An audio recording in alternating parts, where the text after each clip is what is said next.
Oh, even Jason's not stopping for it. He's not watched it. He's not watched the Five Doctors. There is nothing new in this.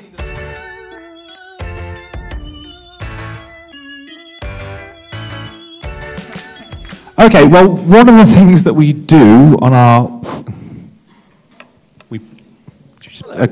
One of the things we do on the YouTube, on our channel, is we do season reviews that are very informative. Never controversial. Never controversial. We never overscore. We never overrun. Or underscore. So today, so everyone can enjoy this, we're doing it live. So you can boo, because we don't hear the boos when we do it on Zoom. We just read them afterwards. So yeah. I'm missing the tinkling music that starts us off. I'm missing that. We don't have that when we record it. Okay. I'm missing the 20 minutes of faff of everybody getting ready before we start recording. The amount of outtakes that are on this thing, it's unbelievable. Actually, in the spirit of we've done Dimensions in Time. That would have been my choice for this. These two old Marys didn't like it, and I'm not happy. I'm still not over it. He's never going to get over that. So we've kept that theme, and we're doing this time. We're doing the Five Doctors. So we're going to review it. Ooh. Oh, hang on! Before we go live, hang on, just for the OnlyFans, because I know you've got a few out there that like your hairy chest. So let me just. Are you slut-shaming me? There we go. What's this? Well, just in case. Because we're all friends here, James usually cosplays, and he hasn't bothered today, so I'm going to take up the mantle. Oh, hello! What's going on here now? Oh.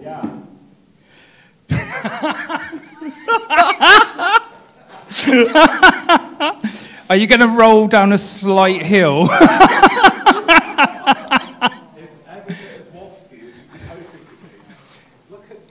It's wipe clean, ladies and gentlemen. It's the other evening entertainment. Look at that. I'm glad I've come as myself. The cars and docks, so I've got to go by bus. This is an extra large, people. I don't know if it fits. Right. Have we seen the Five Doctors? Otherwise, this is a middle-aged man in a Pack-a-Mac. It's a really good story. Okay, right. I don't know how long I'm going to cope with this. Who wants to start with a little bit? Have you seen the Five Doctors before we start, Jason? I have seen the Five Doctors, yes. You know, when it first went out, I remember it very well because it was all part of the Children in Need. And my copy that I had on Scotch videotape lasted for years, and it had all them numbers going along the bottom. And when I got the DVD, I missed all them numbers going along the bottom.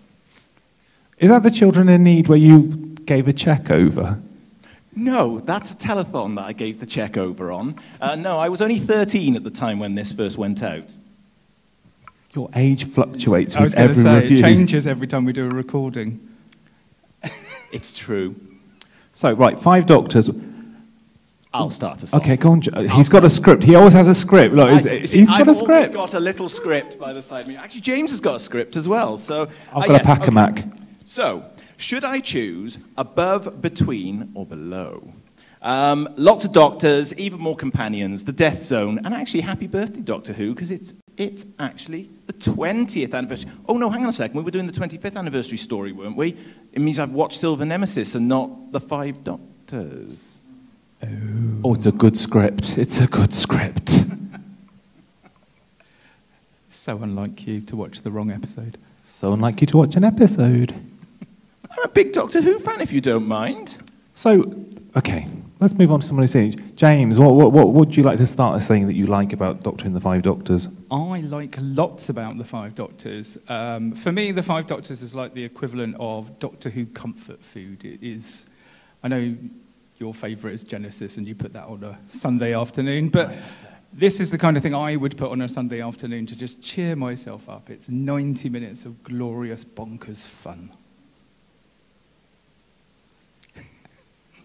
It is. I think it's one of those stories. I think you can sort of watch a lot, and if it's probably one of the few stories I probably know all the words to, which is a bit frightening. It's very quotable. It's probably the episode I quote most. Easy as pie. Easy as pie. Susan, surely it's Susan.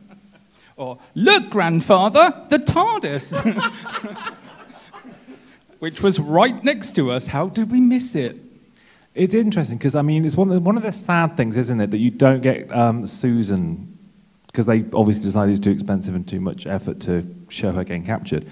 But it's not terribly strong for poor Carol Ann, is it? I'm just thinking of the little bit of grass that she basically goes over, and then just basically stops in the TARDIS with her foot up.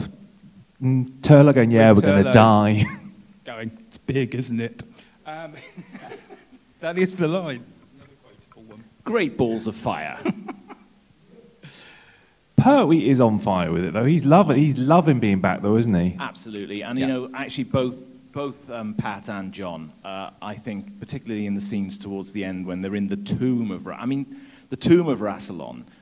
This is a copyright register thing here, isn't it? Because everything is of Rassilon. You know, it's the tomb of Rassilon. It's the... You know, the sash of Rassilon, the rod of Rassilon. The rod of Rassilon, which one were you watching? I don't know. Anyway, that was an attempt at comedy. Badly. And, you know, I think the two of them are on absolute form, particularly in those scenes at the end there. And, you know, it was, you know, if you think about it, 1983, when we're watching this live, our exposure to old Doctor Who at that time was quite limited. You know, when we had that clip of Hartnell at the beginning of the story, that for me was like, oh my God, that was an oh my God moment. That, you know, we actually had some Hartnell on screen. We'd had the Five Faces in 81, get to 83, we're a bit starved of old Doctor Who. So, you know, to see Pat and John back on screen for me, that really made this story quite memorable. What do you think of Herndl? The original, you may say. Yeah, he's all right. He had some big shoes to fill, and, you know, realistically, everybody had big expectations. Actually, I don't think it was a bad turn from him, if I'm honest. See, and I see this is where people start hating on me. Because we did watch it, didn't we? Yeah, we watched it. There's some very odd deliveries from Richard. He does some odd bits, like the sandwich, the sound that the eating, the pineapple. Yeah. But there's a bit where he looks on the scan and goes, "So two of them made it. I wonder what happened to the other." Oh. Well, you shouldn't be like, I wonder what happened to the others. It's like, I wonder what happened to the others. I don't quite get the... So is that Peter Moffat's directing? I don't know. I mean, there are lots of really sort of enjoyably awful bits. I mean, the one thing that I would always say about Liz is that even if the material around her isn't solid, she is. And the moment where she has to sort of just go down that vague incline as if she's over the cliff, and she gives it. I mean, 110. I mean, a lesser person would have gone, no, this is. And the worst part, I think, is the reveal when she's been hoiked up on a rope, and then they're stood where you can see that there is nothing for her to have fallen down. Yeah, maybe in the next special edition they should put some kind of, I don't know, some kind of CGI, just make it look like she went somewhere. The bit as well where they're doing the rope down into the tower as well, and you look and the rope is so slack, there's no way they would have made it down. It's quite ropey, but literally. Quite ropey, yeah, so we did that. I like that, I like that. See, that was my attempt at humour. Oh, well, yours is better than mine. Were you going to give us a factoid then? James gives us facts in these. He does. I do. I have some facts for this. I know. Are these all facts? Are these all it's not facts? All Is it 90 minutes of facts? Oh, God, you can see my score. Oh, controversial. He'll change it. It's all right. I know he will. He always does. He just sits there and goes, oh, what did everybody else Genesis deserved a 10, I'm sorry. It's a fantastic story. Over Genesis. We're over. We've moved on. So, some factoids. The Raston Warrior robot actually replaced the Quarks that were going to be in this story. Is that real? Is that a fact? That isn't a fact. That's not a. Has anyone in the world heard that as a fact before? I mean, the Raston Warrior robot... Jury says no. The The Raston It's Warrior true. robots right up there with all them famous enemies, you know, the Daleks, the Cybermen, the Yeti. Can you and not the Raston imagine Warrior robot. Can you not imagine a face-off between the Quarks and the Cybermen? I mean, how dramatic would that have been? Well, probably in 1968, that might have been something that Hazen and Lincoln were desperately touting around the office. I don't believe that was in the 20th anniversary story. Fake news, that is. It's That's not fake fake news. true. I promise you that was true. There was originally going to be a scene with Sarah and Autons, but that got cut for budget reasons. So the Autons were supposed to be in it. The Raston Warrior itself is, you know, the androids from the Cybermen, Earthshock. It's just a repainted costume. So it's just And they kept repainting recycled. Yeah. Because he kept weeing in it, didn't he? Yes. That's a fact. He couldn't get out to go to the toilet, so they just sprayed him. Yeah. I didn't know that. Maybe I'm making stories up now. I'm sure they just sprayed him. I don't know. I'm sweating in a pack-a-mac. It's very fetching, though, I have to say. Thank you. It's my colour. And originally, Waris Hussein and Douglas Camfield were approached to do it, but unfortunately they weren't available. I like the fact that they weren't available. Weren't There's a available sort of semblance like, we want you to do this. It's 90 minutes. We haven't really got a script or a cast in place. Would you like to come and do that, Waris? I think I'm away, actually. Yeah, I think I'm busy in the States, I think is what he said. Do we think that this lacks, obviously it doesn't have Tom in it, and what would it have been like had he actually said yes and come and done it, I wonder? It's odd, because I don't know if I can necessarily imagine Tom doing it with the others. They would have had to invent a fourth way into the tower for a start, or sideline him. Parachute him into the tower. Parachute him into the tower, I say. Originally, it would have been Hartnell, wouldn't have been there. Yeah, I think Tom was originally supposed to be on Gallifrey, uncovering the plot, but looking for the plot, looking for the plot, looking for the black scrolls that set alight before they actually. You can see it smoking in the version that I've got before he actually sets light to them. I mean, sometimes with these things, it's slightly unkind, I think, to look too closely at the plot. Because, I don't know if it necessarily makes a lot of sense. I mean, Baruza can get in his little transmat to go straight to the tower, even though he needed the Doctor to go through the death zone first before he could do that.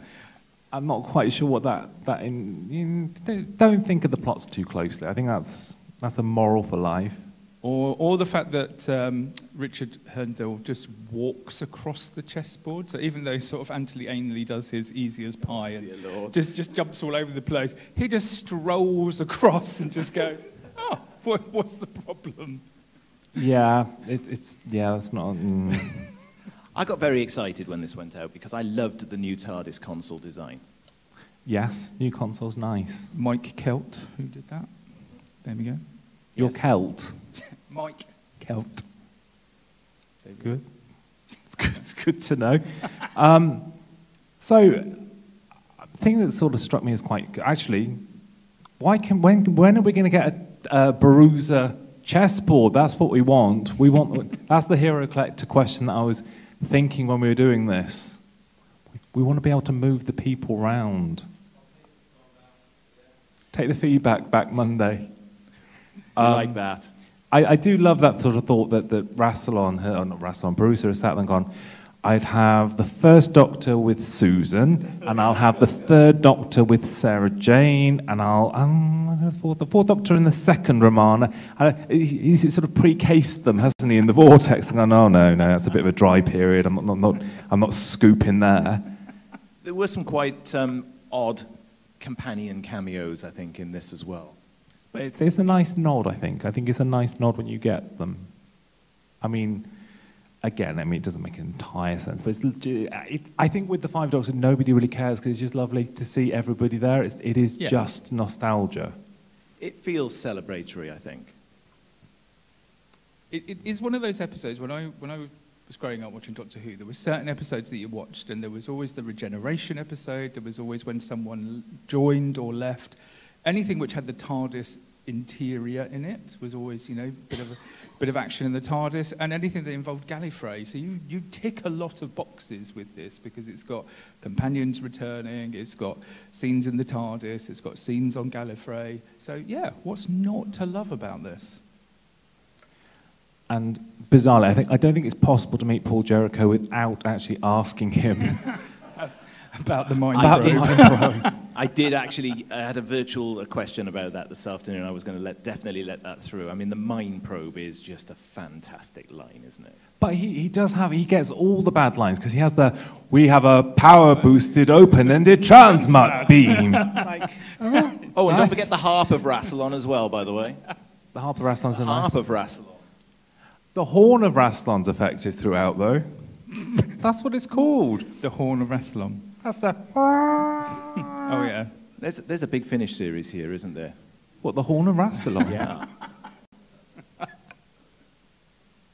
With Nick Briggs as the voice of the Horn of Rassilon. Horn, yes.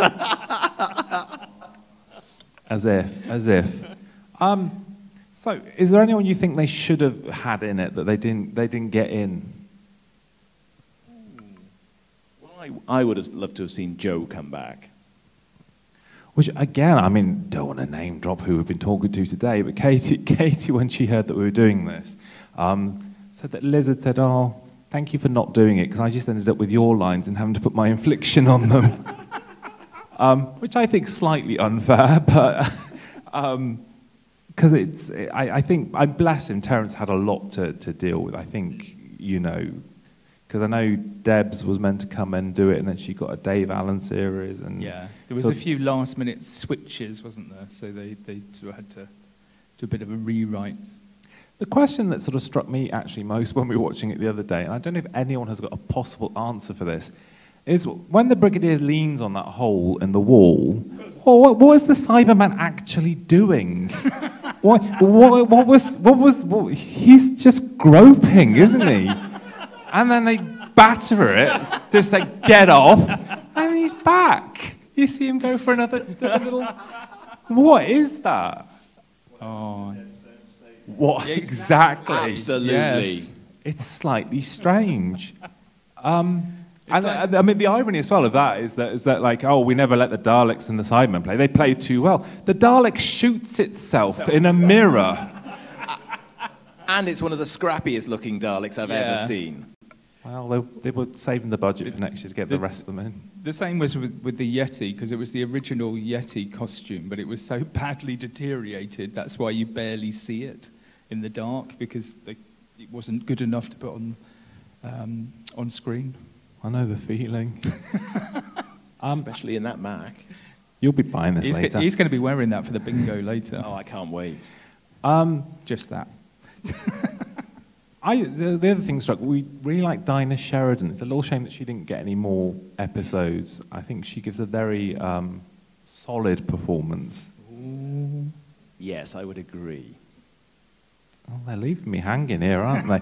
Normally you can't shut them up, but today they're all silent. What's normally happening is I'm pulling faces, or they're pulling faces, or he's pulling faces at the other end of the Zoom that you can't see when we're actually recording these. We do have a new trick where someone will say something and then we don't speak, so that the camera lingers on them for at least 2 minutes before one of us will say something. Yeah, and it's normally me. Not always. Because Jason's tricks usually go, so the camera comes back to him for any given moment. Yeah. All the behind-the-scenes tricks are coming out here, aren't they? That we learnt about 2 weeks in, whenever I went to do my introduction and say, "Hello, my name's James," and Jason would go like this, so it immediately went straight to Jason. Yeah, absolutely. But we get our own back. I am worried I'm going to pass out in a pack of my appreciation of Liz is growing by the minute. What else do we like about the Five Doctors? Is there anything we don't like about the Five Doctors? Ooh. Throw that out to the audience. We don't normally have an audience. Does anyone not like the Five Doctors? Is there anything you don't like about it? It's like the Death Zone on Gallifrey. Go on. Jason, where's your jar of my heart? Well, you see, I didn't think that this story warranted me bringing the Marmite out. So I haven't brought it. I haven't brought it with me. Flashing it around. I know, but I was going to just not have it for once, just for the, just for this, because this isn't a Marmite story for me at all. Mm-hmm. And I forgot to buy a jar. Go on.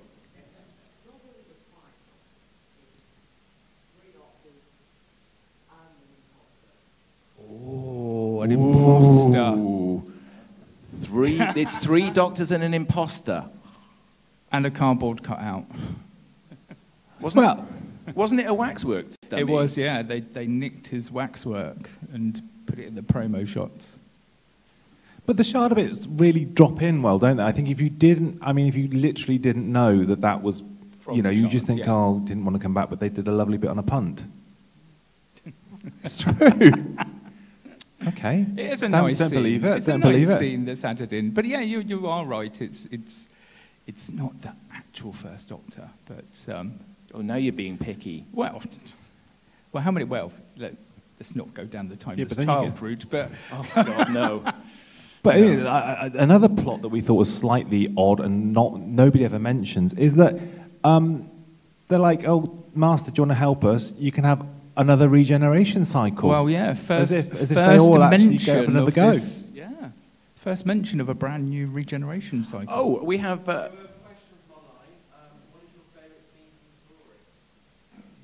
Oh, look at that! Just straight in there. I'm trying to think. It's going to be something like. I kind of like the Cyber Massacre. I mean, that's a bit. That.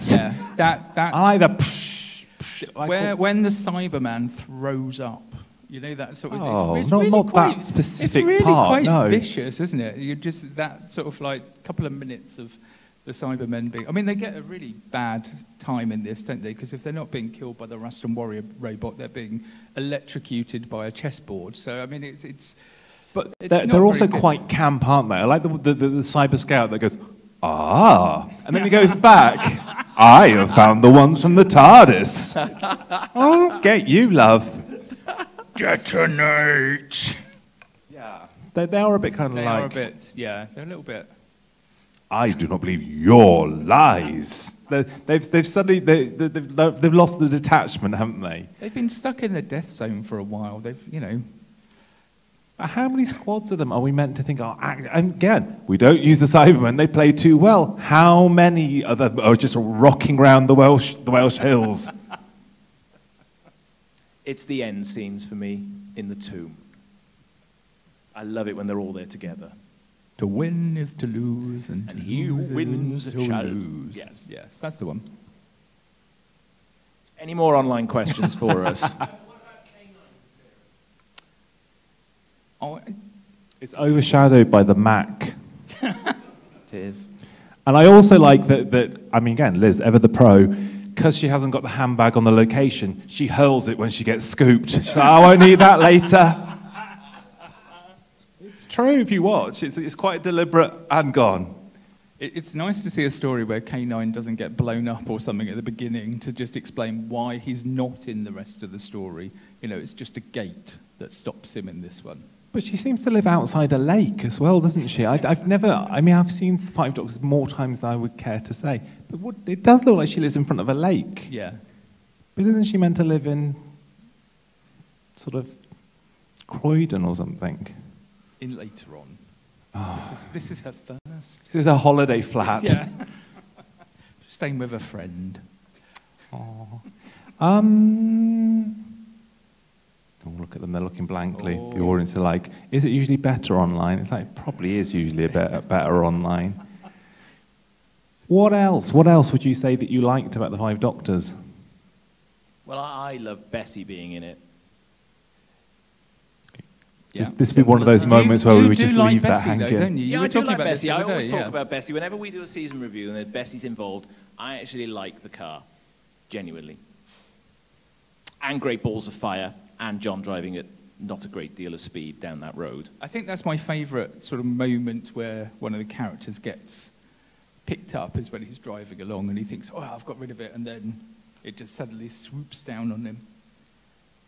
Has anyone else in the audience got a favourite scene or a not favourite scene? Oh, hello.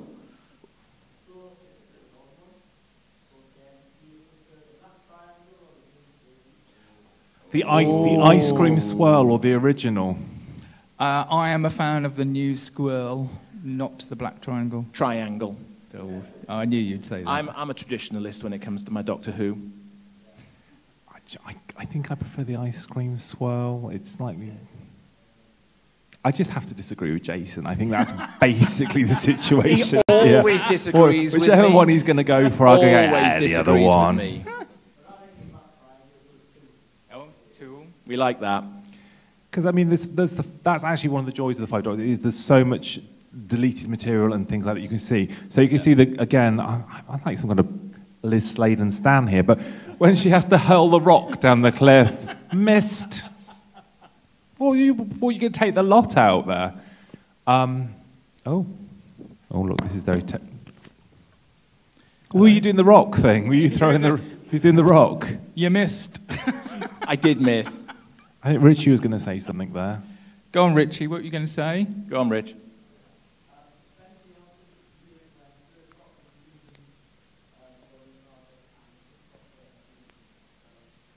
Oh, yes. There's a really weird look, isn't there?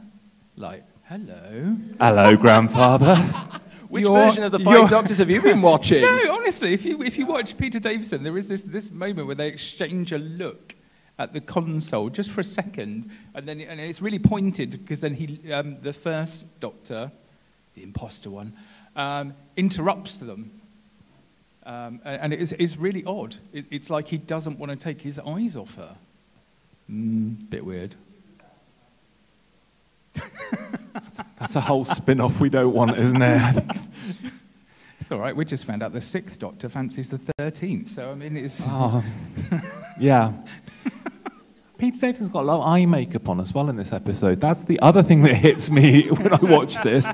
Seriously, he's got more on than anybody else. I don't know what he was trying his new look out to match the console or something, but he's got a lot of eyeliner.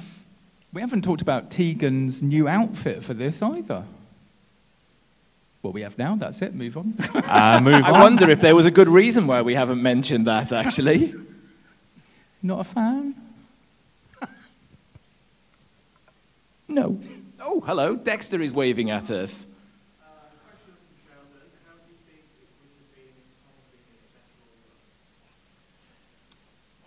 For me, I think better. I think it lacks something without Tom in it. Because he's not in it, and he's such a big part of our Doctor Who history that not having him in it for me just doesn't feel right, particularly when you've named it the Five Doctors. And I think it picks up on the comment you made. It isn't really the Five Doctors. Yes, okay, great, we got to see an unseen clip from Sharda, and that was all very nice. But it isn't really, and I think it did need Tom in there to just give it that extra lift. So originally, it was called the 6 Doctors. Oh, here he goes. He's off on his stats again.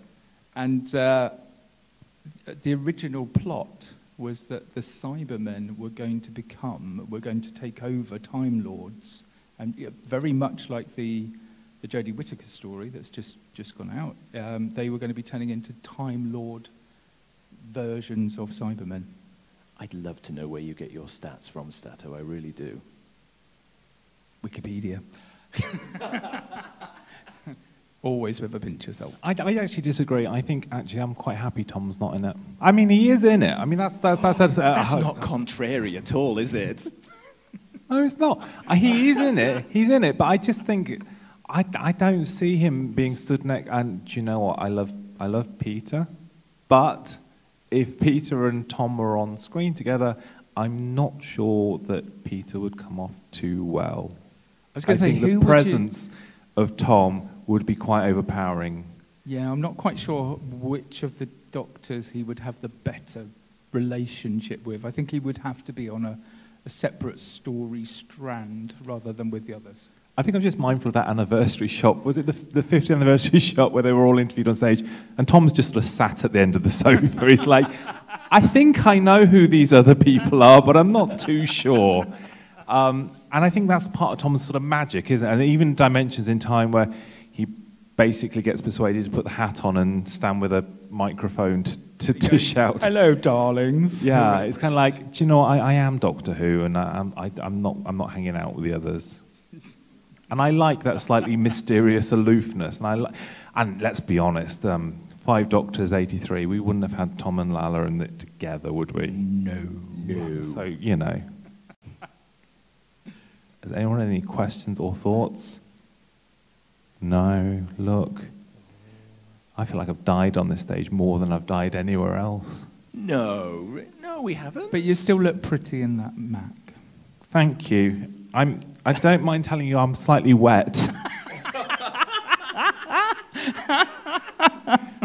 That'll teach me to buy from Amazon. I can remember Liz Sladen auctioning her actual Pack-A-Mac off at a Panopticon. Oh, really? Yeah. Did it go for much? I don't remember what she sold it for. She got a hole under the arm and Andrew Beach bought it, as I recall. I didn't get that fact from Wikipedia. Come on, that's quite a good one. It's more verifiable than the Quarks. That's true. I don't believe. Hands up if you believe that the Quarks were meant to be in the Five Doctors. I mean, as votes goes, that's quite decisive. I think he's just being nice to you, James. Actually, I genuinely don't believe that. I think there are people in the hotel that have never seen Doctor Who that know that is not true. I'll go and ask a receptionist for the Quarks in the 20th anniversary. Are you? Yeah, no. So at some point tonight, one of the receptionists is going to just tap me on the shoulder and go, "No, there weren't Quarks in it, love." They paid for the Yeti. They weren't going to pay for the Quarks. I slightly. Are we? Oh. What's that? Hello. You're telling us to shut up? Oh yeah, we've got to give Jason time. Oh yeah, Jason will be ready to finish scoring by the time dinner has been served. He takes quite a while to do this situation with his summations. I like to summarise the reasoning behind my scoring. Okay. And the whole story. And the whole story. And the production. No, it's right. I might just be contrary tonight and just not do any summary at all. Ooh. Okay then. Do you want to tell us what your summation and your score is then? Okay, so now I really like this story. Right, hang on a sec, sorry. And, you know, it's one of those stories for me that it's got a good beginning, a good middle, and a good end. James has dropped his microphone. What are you up to around the side of me here? Oh, this is what's going on. Every time I do a score and I'm doing my summary, they're all pulling faces at me down the other end of the Zoom, or they've run off, or they're putting wigs on. We're just having a break, because we know that you go on for about half an hour, so we're having a bit of a break. Anyway, it's a good, solid Terrance Dicks story for me. I think it was a great celebratory story, and I'm going to give this score of an 8. 8 out of 10 for the Five Doctors. Oh, you finished? Yeah. I thought I'd finish really quickly because I don't want to give you enough ammo for me. That's the quickest ever been. That is the quickest you've ever been. It's the quickest he's ever been. We've been off and made a cup of tea and come back, and he's still doing his score. They genuinely have, and that's why I've done it deliberately different tonight. Okay. I've still got a mouthful of Kit Kats. Come on, James. Come on. So let's hear it. Do love this story. It is just so nice to just be able to sit and watch something and just drift away. Yeah, help yourself. Yeah. So I'm going to give this a wonderful 9. Oh, you've given it a 9? Yeah, I have given it a 9. Okay. Oh, okay. Here we go. This is where we have to brace ourselves. Yeah, we do, because we never know what he's going to do. We never know how he's going to score it. Well, it's good not to be predictable. I love it. Okay. Brilliant. Do you know what? I don't think it's the greatest story in the world ever, and that's not a bad thing. You don't have to be great every time. It's not. You know. But I love it. Oh, I do. I'm being sincere. That's what I like. Sincere. I'm the look. I'm almost as sincere as when we did Dimensions in Time. You frosty old bats were like, oh, it's a bit feeble. It's a bit childish. I just love the nostalgia. I love anything like that. I love Yeah, there's nothing I don't like. Even the bad bits are so good. They're just kind of, oh, that's great. You know, fall over that little bit of bush. You know, go down a bad incline. You know, baby milk out the side and all that stuff. Any of it. Don't you?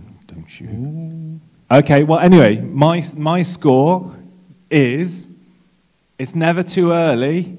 For a 10 from Shirley. Yeah. Oh my God, no, I can't believe he's done that. How contrary is that? I would never give it any less than 10. I'd watch it. Wow. I'd watch it in half an hour. I mean, I wouldn't watch it in half an hour like on triple speed or something. I would watch it in half an hour. And I thought you were going for a 3. It's not Genesis of the Daleks. No, it's not. Oh, is it too soon? That makes it 27. 27. Does the audience agree with that score? Oh gosh.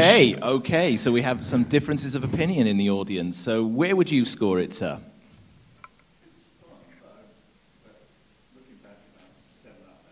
Oh, 7.5. We like a bit of fractionals, don't we? We like the fractionals coming out. I don't like fractionals because I have to total the score on the run, and it's like it's a 6.5, and it's something. I'm like, oh just keep the fraction onto that bit in there. So no, I don't like the fractional scoring actually. No. Anyone else?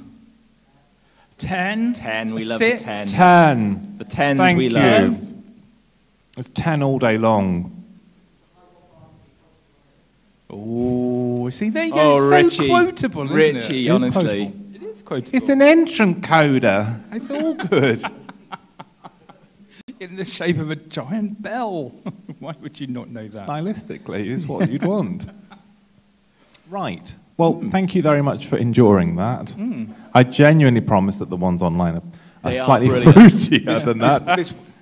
I'm hoping this entices you to go away and watch them. Yeah, I'm sure it has.